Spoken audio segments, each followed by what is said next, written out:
Welcome to The Explainer. Today, we're getting into a topic that is absolutely critical for anyone who works in automation. We're talking about why your test scripts keep breaking. As you're about to see, the answer often boils down to a single choice: absolute versus relative XPath. And believe me, picking the right one is a total game changer. You've been there, right? You spend hours crafting the perfect automation script. It runs like a dream, and then a week later, boom, it fails. Out of nowhere. It is so frustrating. And what you find most of the time is that the problem isn't your test logic, it's how you're telling the script to find elements on the page. And this leads us to what we call the brittle test problem. A test is brittle if the tiniest, most insignificant change to a web page's code completely shatters your script.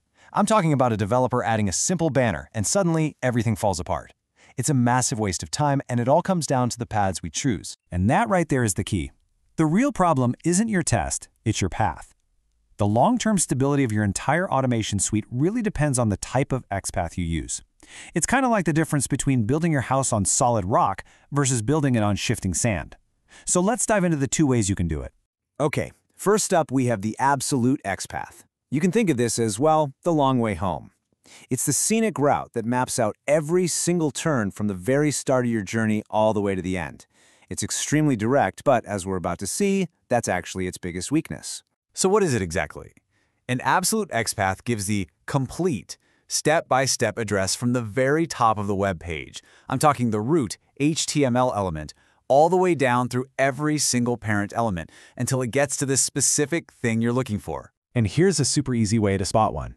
An absolute XPath always, and I mean always, starts with a single /. That one little slash is a command that says, hey, start from the absolute top of the document. No shortcuts. You know, the best analogy for this is giving someone directions.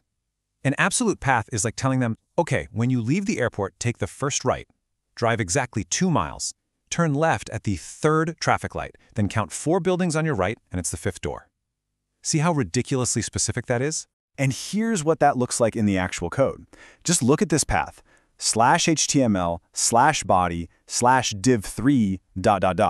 You can see it literally walking down the structure of the web page. It starts at HTML, goes into body, then it finds the 3rd div element, then the 1st div inside of that, and finally it lands on our input tag.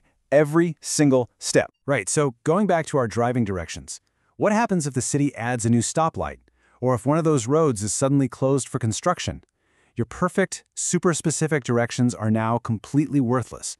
And that is exactly the problem with absolute XPath. This is that brittleness in action. Imagine a developer adds a new div for a marketing banner right near the top of the page. Well, that tiny change shifts everything else down. The element that was the 3rd div, div3, is now the 4th one. And just like that, your hard-coded path is pointing to the wrong place or to nothing at all. Your test fails for a reason that had nothing to do with what you were actually testing.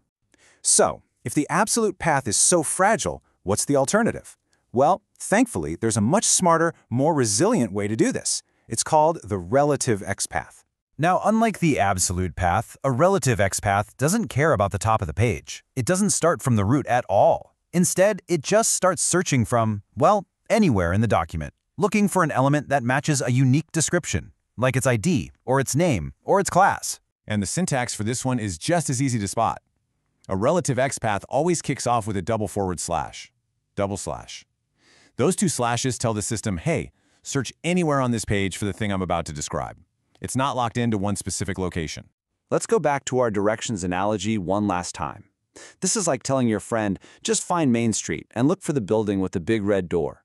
You're not telling them which roads to take. You don't care if new buildings pop up next to it. As long as that red door is on Main Street, they're going to find it. It's flexible. And here's what that looks like. This path /input @name equal to user first name is so much smarter. It just says, search the entire page // for an input tag that has a name attribute equal to user first name. That's it. It completely ignores all the other divs and structure around it, which makes it basically immune to those kinds of UI changes. All right, so we've met the 2 contenders. Now it's time for the head-to-head showdown. Let's put them side by side and really break down the differences. When you look at it like this, the choice becomes pretty clear, doesn't it? Absolute paths start at the root with a single slash, and they're brittle. Relative paths search from anywhere using a double slash, and they're robust. So even though your browser tools might make it easy to copy an absolute path, its unreliability makes it a terrible choice for any serious long-term project. And that brings us to the final verdict.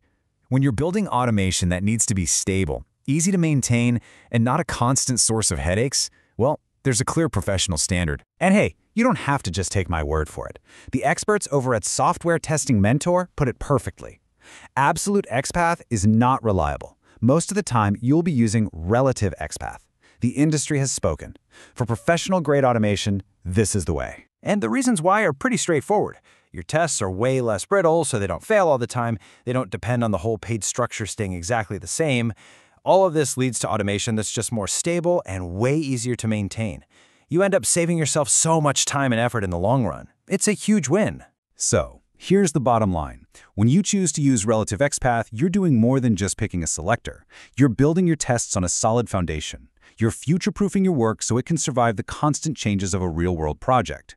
You're building automation that is designed to last. And so that's the question I want to leave you with. Think about your own scripts. Are they built on those fragile, brittle paths, just waiting for the next UI change to break them? Or are they built on a flexible, robust foundation? Because that choice is what determines if your automation is truly built to last. Thanks for watching.